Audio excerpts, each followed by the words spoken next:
ইসলামী সমস্ত অর্থনীতি গরিবদের জন্য, কিন্তু কপাল পরা গরিব ইসলাম বোঝে না।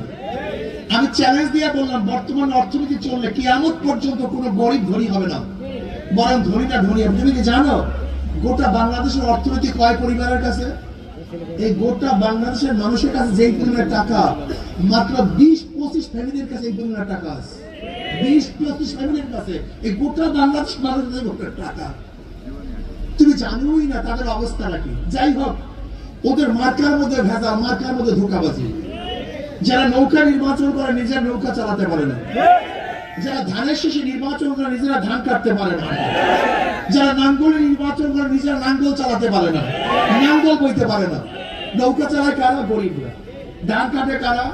কথা বলে। নাঙ্গল চালায় কুড়াল দিয়া কাঠ ফাড়ে কারা? গরু গাড়ি চালায় কারা? সব মার্কাগুলি গরিবদের, কিন্তু যারা নির্বাচন করে একটাও গরিব না।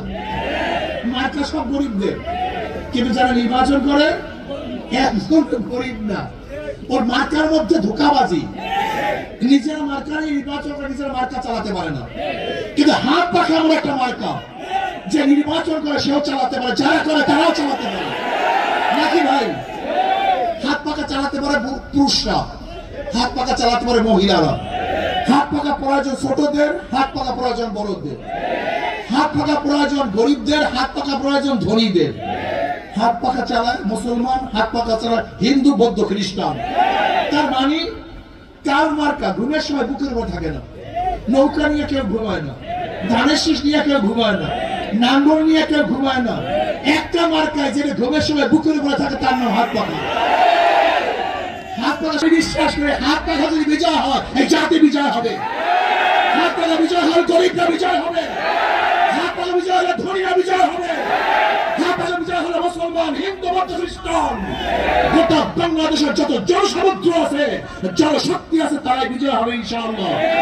সব মাত্রা দেখা শেষ, হাত পাখার বাংলাদেশ ইনশাআল্লাহ। আগামী ইসলাম ক্ষমতায় যাবে ইনশাআল্লাহ। 92% মুসলমানদের দেশে ইসলাম ক্ষমতায় যাওয়াটাই তো স্বাভাবিক, ইসলাম ক্ষমতায় না যাওয়াটা স্বাভাবিক। এই জন্য আসুন আগামী নির্বাচনে আমাদের এখান থেকে, আপনারা সবাই ছিলেন খুব ভালো প্রার্থী, মাওলানা কলিল সাহেব আলহামদুলিল্লাহ